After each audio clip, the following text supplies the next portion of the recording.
노인은 관 소리를 내며 방문을 닫았습니다. 방을 떠나는 척 연기를 한 것이죠. 그러곤 재빠르게 조각상 뒤로 몸을 숨겼습니다. 이어 비밀 공간에 앞문이 살며시 열렸죠.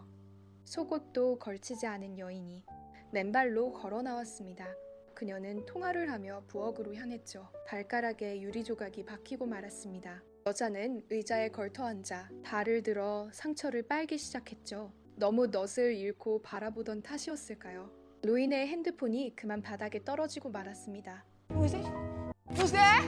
No, get out! No, please get out! Go away! Get out! 여자가 공포에 질려 밀실로 돌아가는 걸 보고 노인은 서둘러 문을 열고 방을 떠났습니다. 그런데 막 별장 밖으로 뛰쳐나가는 순간 여자에게서 전화가 걸려왔습니다. Help me! Help me! Help me! I'll be there as soon as I can.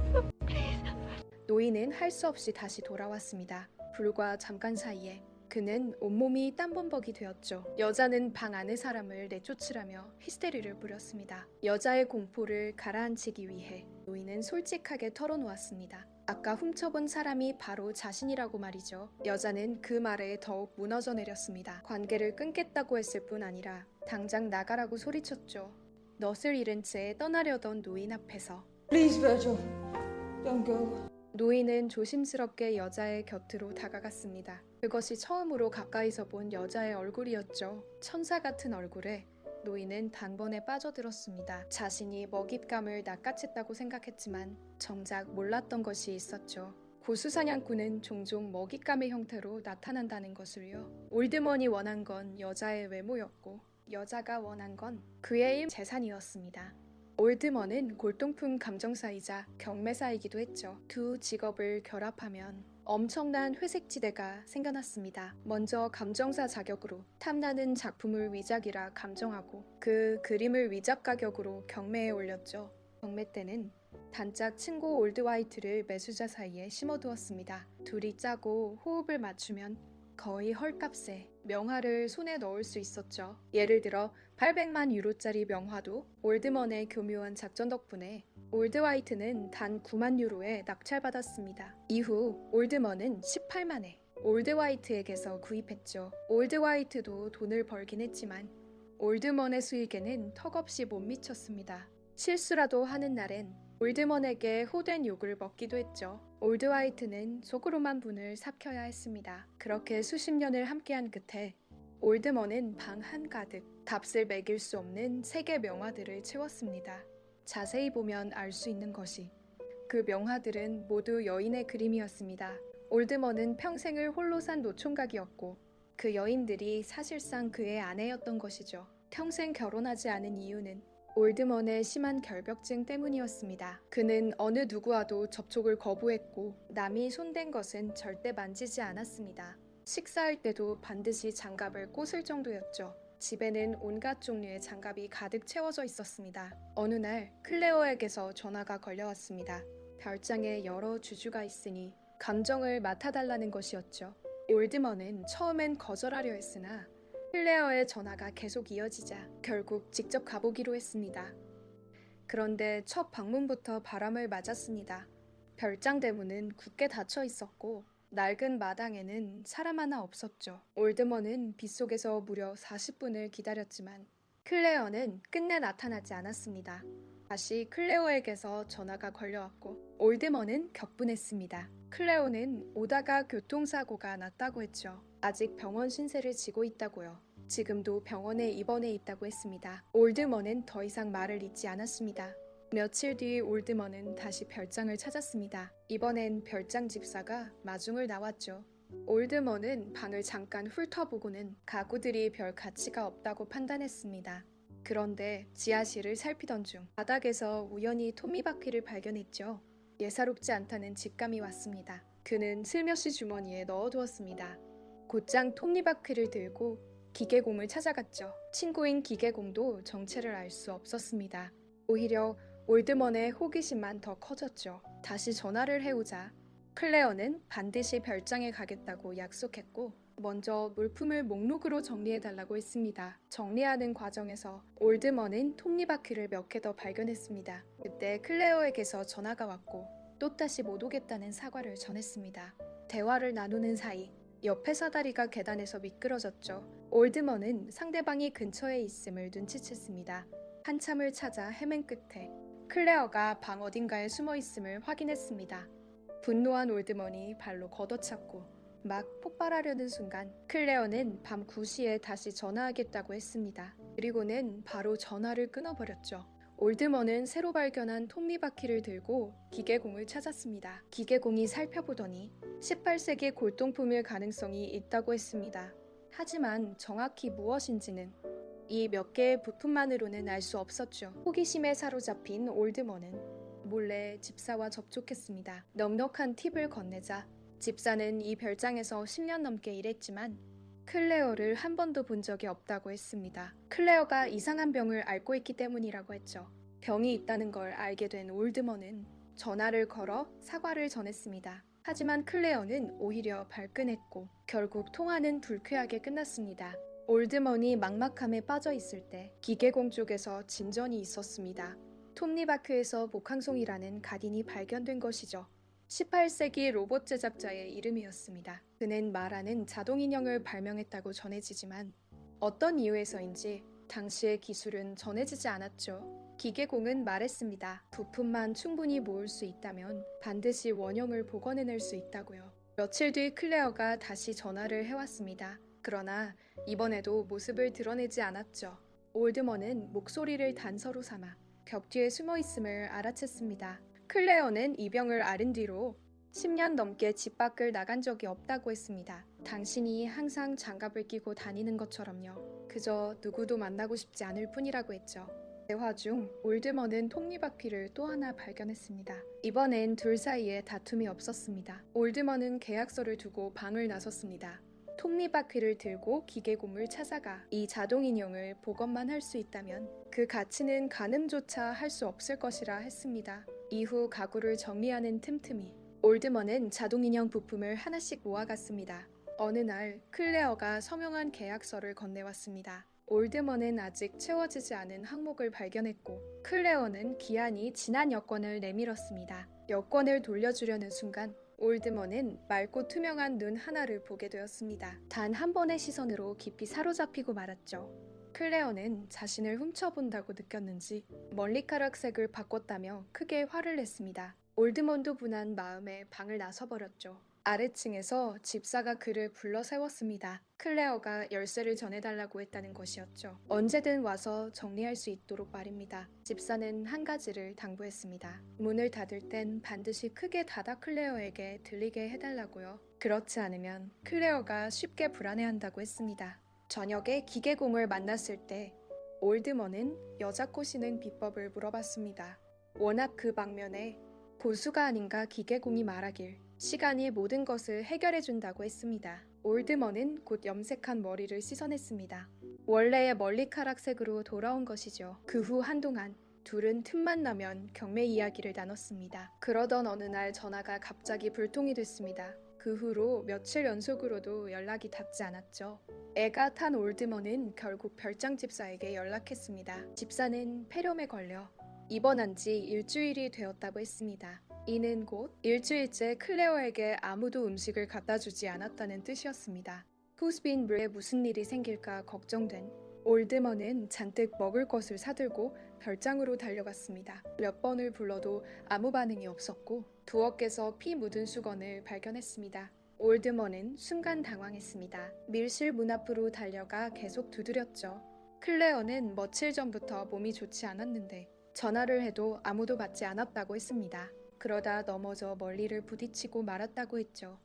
올드먼은 더욱 걱정이 됐습니다. 플랜 업 올드먼은 새 스마트폰을 들고 기계공을 찾아갔습니다. 사용법을 가르쳐달라고 했죠. 스마트폰이 생기자 두 사람의 연락은 한결 편해졌습니다. 올드먼은 밀실 밖에서 클레어와 자주 대화를 나눴고 말을 하면서도 벽에 걸린 미인들을 훑어보곤 했습니다. 어느 그림이 클레어와 닮았을까 상상하면서요. 차갑게 벽에 걸린 수집품에 비하면 전화 너머 살아 숨쉬는 그 여자가 더 끌렸습니다. 다시 목록을 확인하던 날 올드먼은 한 가지 게임을 시작했습니다. 문 앞으로 걸어가 퀭 소리가 나도록 문을 닫았죠. 하지만 자신은 몰래 석상 뒤에 숨었습니다. 닫히는 소리를 들은 클레어는 밀실에서 나왔습니다. 주위를 둘러보고 방에 아무도 없음을 확인하더니 현관문을 잠갔습니다. 올드먼은 마침내 클레어의 얼굴을 제대로 볼 수 있었습니다. 자신이 소장한 어떤 명화보다도 아름다운 얼굴이었죠. 클레어가 조각상 쪽으로 다가오자 들키지 않기 위해 클레어에게 전화를 걸었습니다. 클레어가 방으로 들어가 전화를 받는 사이 올드먼은 재빠르게 방을 빠져나갔습니다. 다음번에 별장을 찾았을 때 대문에 잠금 장치가 박혀 있었습니다. 클레어와도 전화가 연결되지 않았죠. 올드먼은 맞은편 카페에서 기다릴 수밖에 없었습니다. 집사가 짐을 가지러 왔을 때를 틈타 올드먼은 재빨리 방으로 들어갔습니다. 클레어는 설명했습니다. 대문 잠금 장치는 반년마다 교체한다고요. 새 열쇠는 미리 탁자 위에 놓아두었다고 했습니다. 올드먼은 클레어의 병에 대해 이야기를 꺼냈고 밀실 밖으로 나오길 바란다고 했습니다. 클레어는 광장공포증이 있다고 했죠. 이 오랜 세월 동안 두렵지 않은 것은 딱 한 군데뿐이라고 했습니다.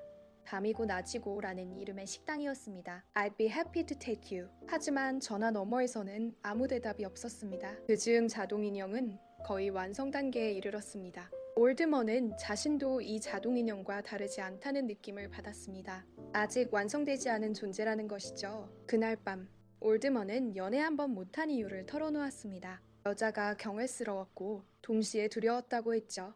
여자라는 존재를 도저히 이해할 수 없다고 느꼈습니다. 그런데 클레어는 뭔가 달랐습니다. 클레어의 생일이 곧 다가왔습니다. 올드먼은 실용적인 선물을 하고 싶었습니다.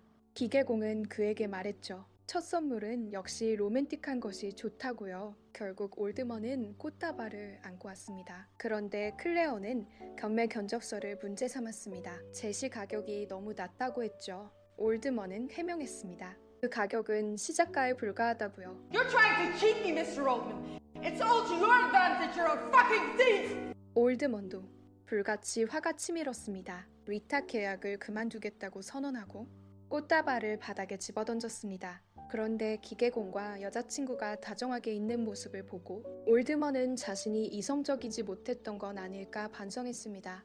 클레어가 사과 전화를 걸어왔을 때 There's no need for this display of anguish. I'm not angry with you. 그 후 올드먼은 다시 밀실 밖에서 클레어와 이야기를 나눴습니다. 떠날 때 저번처럼 문을 크게 닫고 나갔고 그렇게 영화 첫 장면이 펼쳐진 것이었습니다. 클레어가 유리를 밟아 발을 다쳤고 상처를 빨고 있던 그 순간 넋이 나간 올드먼은 그만 핸드폰을 바닥에 떨어뜨렸죠. 소리에 놀란 클레어는 밀실로 도망쳤고 올드먼은 그 틈에 빠져나갔습니다. 곧 클레어의 전화에 다시 불려왔지만 왔다 갔다 하는 사이 올드먼은 온몸이 땀으로 젖었습니다. 그는 처음으로 장갑을 벗고 얼굴의 땀을 닦았습니다. 클레어도 용기를 내어 방 밖으로 나왔습니다. 처음으로 클레어의 얼굴을 가까이서 본 순간 올드먼은 완전히 손에 쥔 것 같다 느꼈습니다. 기계공은 더 가까워지고 싶다면 클레어를 평범한 사람으로 대하라고 조언했습니다. 올드먼은 클레어를 위해 옷을 골라왔고 클레어는 밀실 밖에 나와 옷을 입어보기 시작했습니다. 지퍼가 올라가지 않으면 올드먼에게 도움을 청하기도 했죠. 올드먼은 장갑을 벗고 다가가 도와줬습니다. 그때부터 올드먼은 일에 집중할 수 없었습니다. If we don't set a date for the auction in Stockholm, they'll shoot themselves. Let them shoot themselves. 화장품을 선물했을 때 클레어는 또 발끈했습니다.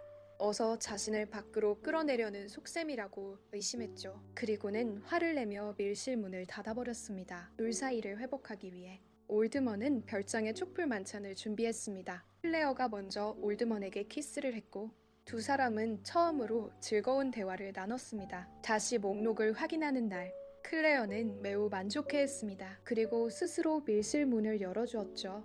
두 사람이 이야기에 빠져 있을 때 올드먼은 장롱 안에 자동인형을 발견했습니다. 클레어는 아버지가 수집한 것이라고 했습니다. 자신도 정체를 알 수 없다고 했죠. 올드먼은 잠시 살펴보더니 I wouldn't rule out them being part of something of some value, but exactly what I wouldn't be able to say. 클레어는 다시 예민해졌습니다. If you're more... 클레어가 화를 내자 여자를 잘 모르는 올드먼은 어떻게 달래야 할지 몰랐습니다. 기계공과 의논한 끝에 올드먼은 클레어에게 고가의 반지를 준비했습니다. 선물을 들고 별장에 도착했지만 클레어가 보이지 않았습니다. 올드먼은 순간 당황했습니다. 방 안을 한 바퀴 뒤진 뒤 맞은편 카페로 달려가 물었습니다. 클레어가 근처 공원에 간 것 같다는 말을 들었습니다. 올드먼은 급히 조수를 데리고 찾아 나섰습니다. 조수가 알려주지 않았더라면 그날 경매도 잊어버릴 뻔했죠. 경매 도중 머릿속이 온통 클레어로 가득했던 올드먼은 전혀 집중하지 못했습니다. 경매는 그야말로 엉망이 되어버렸죠. 객석에서는 웃음이 터져나왔습니다. 멍한 올드먼을 보고 친구 올드화이트가 따끔하게 말했습니다. 사람의 감정도 예술품처럼 위조될 수 있다고요. 진품처럼 보여도 실은 가짜일 수 있다는 것이었습니다. 명화들이 가득한 방에서 올드먼은 깊은 생각에 잠겼습니다. 하지만 그 생각이 채 끝나기도 전에 기계공이 귀띔해줬습니다. 별장에 다른 묘실이 있을지 살펴보라고요. 집사가 다락방으로 안내했고 과연 그곳에서 웅크린 클레어를 발견했습니다. 올드먼은 다가가 부드럽게 클레어를 안아주었습니다. 두 사람은 함께 행복한 밤을 보냈습니다. 생애 처음으로 여자와 한 침대에 든 올드먼은 설레어 밤새 한숨도 자지 못했습니다. It was wonderful. 난생 처음 사랑의 달콤함을 맛본 올드먼은 클레어를 하루빨리 별장 밖으로 이끌고 싶었습니다. 그날 밤 빗속에서 올드먼이 차에서 내리자마자 주변에서 사람들이 쏟아져 나왔습니다. 그에게 주먹과 발길을 퍼부었습니다. 올드먼은 순식간에 피투성이가 됐습니다. 별장 안에 불이 켜져 있는 걸 보고 올드먼은 클레어에게 전화를 걸었습니다. 빗속에 쓰러진 올드먼을 보자 클레어는 마침내 마음속 두려움을 이겨냈습니다. 별장 밖으로 뛰쳐나온 것이죠. 사경을 헤매는 올드먼을 보고 클레어는 곧장 도로로 뛰어나가 차를 세웠습니다. 올드먼은 곧 응급실로 실려갔습니다. 경상 곁에서 조조하게 지켜보는 클레어를 보며 올드먼은 미소를 지었습니다. 계획이 드디어 성공한 것이었죠. 퇴원 후 올드먼은 클레어를 자신의 저택으로 데려왔습니다. 집이라고 하기보다 호텔에 더 가깝다고 했습니다. 여주인이 없기 때문이었죠. 올드먼은 저택 구경을 시켜줬을 뿐 아니라 외부에 전혀 공개한 적 없는 비밀 공간도 안내했습니다. 여기로 이사 오기만 한다면 방 안의 명화들이 모두 당신 것이라고 했습니다. 클레어는 감격해 올드먼을 안으며 If anything should ever happen to us, I want you to know that I do love you. I love you too. 모두 함께 식당에서 식사를 했습니다. 그 자리에서 올드먼은 클레어 별장의 경매 목록을 꺼냈습니다. 최종 경매안이었습니다. 그런데 클레어가 갑자기 말했습니다. 당신 집으로 이사하기로 결심한 순간부터 더 이상 물건을 팔고 싶지 않다고요. I'd like to. 올드먼은 흔쾌히 요청을 받아들이고 그 자리에서 경매 목록을 손수 찢어버렸습니다. 둘만의 시간을 온전히 즐기기 위해 올드먼은 선언했습니다. 런던 경매가 끝나면 더 이상 어떤 경매도 진행하지 않겠다고요. 경매 시작 전 올드먼은 행복한 마음으로 클레어와 오랜 통화를 나눴습니다. 경매는 순조롭게 진행됐습니다. 끝나자마자 올드먼은 서둘러 집으로 돌아왔습니다. 방을 이잡듯 뒤졌지만 클레어를 찾을 수 없었습니다. 집사는 클레어가 기계공과 외출했다고 했습니다. 조금 있으면 돌아올 것이라고요. 올드먼은 올드 화이트가 보낸 그림을 발견했습니다. 비밀 공간에 걸어두려 했죠. 그런데 문을 열고 들어서는 순간 갑자기 현기증이 덮쳐왔습니다. 평생 모아온 수집품이 하나도 남지 않았던 것입니다. 올드먼은 그 자리에 한참을 멍하니 서 있었습니다. 그제야 벽 모퉁이에 자동인형이 놓인 걸 발견했습니다. 넛이 빠진 채 천천히 다가가자 갑자기 자동인형의 장치가 작동했습니다. 그 순간 자동인형이 말을 하기 시작했습니다. There is always something authentic concealed in every fortress. I couldn't agree more. That's why I'll miss you. 올드먼은 자동인형 받침대에서 녹음기를 끄집어냈습니다. 자동인형이 말했던 비밀은 바로 그것이었죠. 올드먼은 황급히 별장으로 달려갔습니다. 자물쇠는 어느새 쇠사슬로 바뀌어 있었습니다. 그는 미칠 듯이 철문을 흔들었지만 별장 안은 이미 텅 빈 뒤였습니다. 올드먼은 맞은편 카페를 찾았습니다. 눈치챈 카페 주인이 무슨 일이냐며 저 꼬마에게 물어보라고 했습니다. 그 꼬마의 이름도 클레어였습니다. 꼬마 클레어는 별장이 비었으니 임차하면 싸게 해주겠다고 했습니다. 알고 보니 그가 바로 별장의 진짜 주인이었습니다. 평소에는 영화 촬영팀의 별장을 임대해 왔던 것이죠. 올드먼은 비로소 깨달았습니다. 별장의 모든 것이 그들이 임차한 세트였다는 것을요. 끝내 경매를 거부한 이유도 그 때문이었습니다. 포기할 수 없었던 올드먼은 기계공예 가게를 찾아갔습니다. 그곳도 이미 사람이 떠난 뒤였습니다. 클레어의 전화도 이미 연결되지 않았습니다. 올드먼은 올드 화이트가 보낸 그림 뒷면을 살펴봤습니다. 올드먼에게 사랑과 감사를 담아 올드 화이트. 이 모든 것이 올드 화이트의 계략이었습니다. 이익을 공평하게 나누지 않은 것에 대한 복수였죠. 올드먼은 줄곧 올드 화이트가 자신 밑에서 일한다고 생각했지만 이 순간 그것이 착각이었음을 알았습니다. 올드먼은 경찰에 신고하러 갔습니다. 그런데 클레어와 함께했던 행복한 기억들이 떠올랐고 결국 신고를 포기했습니다. 올드먼은 믿고 싶지 않았습니다. 클레어가 나눈 모든 말이 거짓이라는 것을요. 그는 클레어가 이야기했던 광장으로 향했습니다. 두렵지 않다고 했던 그 식당을 찾아서요. 한참을 헤맨 끝에 올드먼은 결국 찾아냈습니다. 밤이고 낮이고라는 그 식당을요. 문을 밀고 들어서자 실내 장식이 매우 독특했습니다. 크고 작은 기계 장치들이 정갈하게 배치되어 있었죠. 올드먼은 문 쪽을 바라보는 자리에 앉았습니다. 웨이터가 다가와 Are you on your own, sir? 올드먼은 한참을 침묵하다 말했습니다. No, I might do for someone. 그는 누군가를 기다리고 있었습니다. 영원히 오지 않을 그 사람을요. 최고의 입찰은 주세페 토르나토레 감독이 연출하고 2013년에 개봉한 러브 스릴러입니다. 괴팍한 성격의 올드먼은 수십 년의 경력 동안 단 한 번도 흔들린 적이 없었지만 끝내 모습을 드러내지 않는 클레어에게 빠져들었습니다. 특별한 방식의 교류가 그를 점점 사로잡았죠. 스스로를 탁월한 사냥꾼이라 여겼지만 고수 사냥꾼은 종종 먹잇감의 모습으로 나타난다는 것을 몰랐던 것이죠. 평생 여자를 곁에 둔 적 없던 노인에게 단 한 번의 경험이 평생 쌓아온 전 재산을 앗아갔습니다. 오늘의 이야기는 여기서 마치겠습니다.